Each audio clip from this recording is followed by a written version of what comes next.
se kwantempo no so se biesio enya asem ketwa kra yesi suhum enna saa arahusemi etumi esiye na wempo de eni enyan te se enipa baako ena eti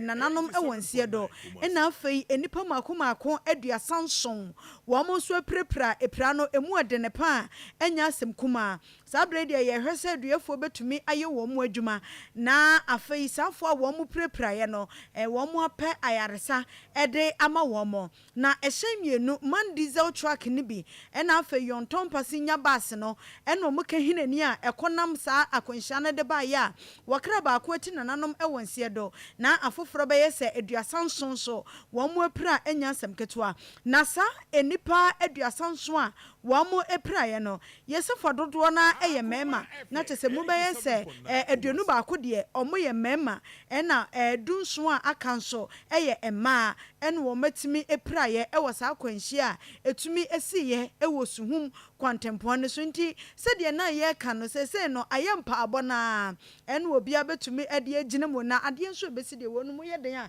nti se na ade ne ye ka ni na emu niema ka ne yem ne da ho na na se de ba ade no ka ne yem no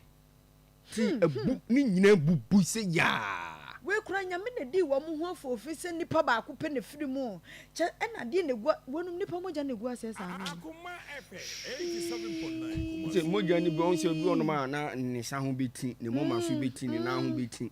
ohun enti bus ni nie boss ni nie sa yellow we red bus ni bi no na timi se ni mu ni nada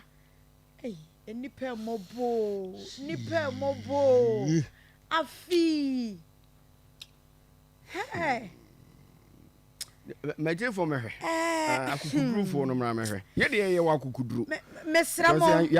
ya ntimi describe yes ya dance fo chire mu a bus no we ake asem ne ye kan yo yes na speed ya wode ba na nyasam keto akora entu se car no ebenya kwanhia sa no na speed wo mu a wonu moje wo anye ti hwia na ade behwe mu ni yes wo ka hini truck ni mu a enam so e ma sa de hunhun etumi esi ye wo mu mapira ne de omodo makwa kogum e wo Suhum government hospital ho e hwe se apomodinfo begina won so na o matimi enya apomodin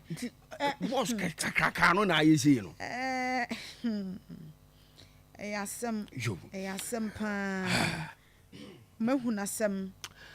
usafo mo fanche na nso mpanifo na kan sa asem abane no a momra na se de mosi abana akono momra mehwade e wo Facebook page ni so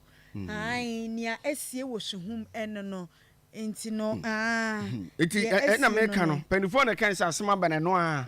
na yenso yebetime de bi atodwa edema yenetifo nti mesremo a Facebook page ni so Akoma 87.9 FM no isembrem kase na no na